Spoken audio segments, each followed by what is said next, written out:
So Megan, the last time you felt very anxious in a social situation, can you describe that to me? What it was?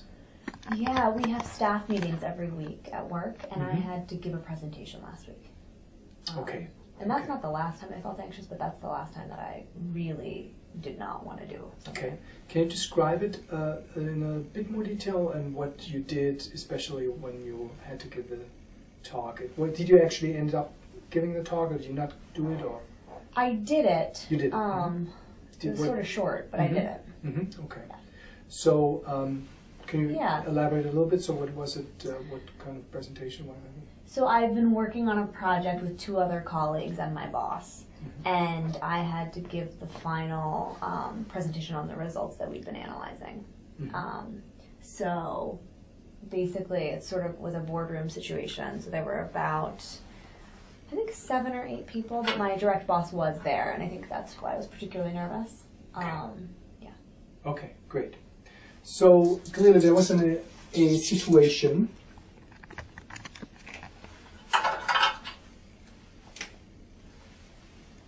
you had to give a speech, which caused you quite a bit of anxiety. How high was your anxiety on, say, 0 to 10? It was very high. I think like a 9. Now you said initially that you cut it off. Is it it was a shorter presentation than usual, or you could have spoken longer? What did you do to bring your anxiety down? What did you do to handle your anxiety? That was one of the things. I had some additional slides that I was thinking of giving about kind of where we could go with the project, and I did not present those. Okay. I just kind of wanted it to be over. Okay. Very good. I would call that. I would call it avoidance. You remember what we discussed with what avoidance is? Can you remember how we defined avoidance? Yeah, I think it's things that I do that make me feel, less uncomfortable. Right. Anything that you do or don't do that prevents you from facing your fear. So this avoidance now had meaning that you stopped the presentation prematurely. You could have gone on for longer, but you got it over with. It clearly has 2 consequences. One is a short-term positive consequence.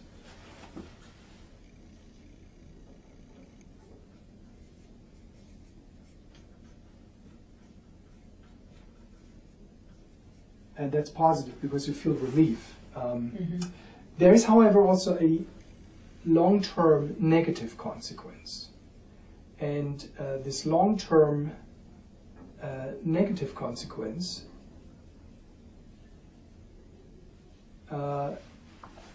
results in you being anxious in the similar situation again. It's in a way, avoidance is your anxiety's best friend. Anxiety cannot persist without you avoiding. So it is completely understandable why anxiety does not feel good. You want to get rid of it. You want to diminish it. You don't want to feel that way. You do things that bring anxiety down or stop it, which is a sort of short-term positive consequence of relief. But the long-term negative consequence is that you will feel anxious in the same situation if exposed to that situation again. What is it that we would want to do to break this vicious cycle, to stop this vicious cycle from being maintained? Take away the avoidance. That's right. So by not avoiding, you break this vicious cycle. This is obviously a painful process and something that is not a desirable situation because you feel anxious and you need to stay with your anxiety and you can't do anything to bring your anxiety down. But in fact, not avoiding is actually the only way to cut this vicious cycle and to stop feeling anxiety in the same situation. As long as you avoid, this is a vicious cycle. This maintains the anxiety in the given situation. Let us now think about an example, a fictitious example. First, let's think about what your anxiety did in the situation. So this is a time axis, and this is a degree of anxiety on a 0 to 10 point scale. So you were asked initially to, in the morning, what was your anxiety level before you were asked to, or the same day of your presentation, what was your anxiety level as you came to work, 0 to 10? I mean, I even didn't really sleep that well the night before, so it was already up there. Yeah, maybe a 4. Okay. So it was already a 4, and then you were, what time was your talk? Our staff meetings are at 3:30. And how high did your anxiety climb? I mean, it got up to a 9, I think. And then once you avoided, what was your anxiety? Once you got out of the situation and you stopped? It's fine. I felt fantastic. Okay. So probably it had a curve like that. So it started out at around a 4. It went up to 8 or 9, and then it went down pretty rapidly at the time when you stopped giving this speech, when you were done with it. Yeah. So this is a turning point of your anxiety that was initiated by a behavior that you did, namely stopping this talk and getting out of the situation. Let's picture another scenario. Again, the same graph from 0 to 10 point anxiety, and this is again the time axis. Let's now assume you did not do anything here. And obviously we have to sort of create this scenario.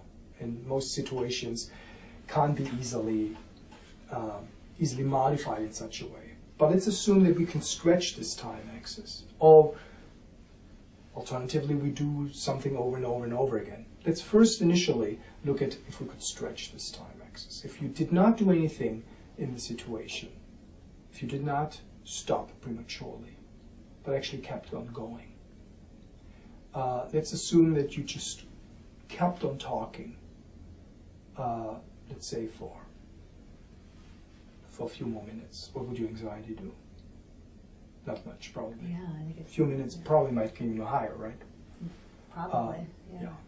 So what if you just kept on talking for half an hour? I think it'd stay up there. You would stay up there. In a fictitious example, what if there was no upper limit at all, and you just stayed in the situation for an undetermined period of time?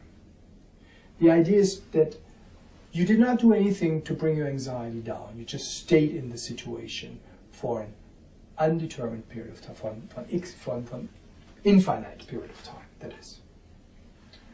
Just as I was able to stretch time into infinity, and you just was in this very moment that created the most anxiety for an extended period of time. Eventually, you're going to go probably high up to 10, maybe even higher. 10 is the max. Eventually, what would happen? Eventually, what will happen? I don't know. I mean, I guess it would come down. Maybe? Maybe. This is hard to imagine. Hard to imagine. Right. Mm-hmm. Well, I will tell you it will go down, quite simply because your body does not tolerate a high level of anxiety.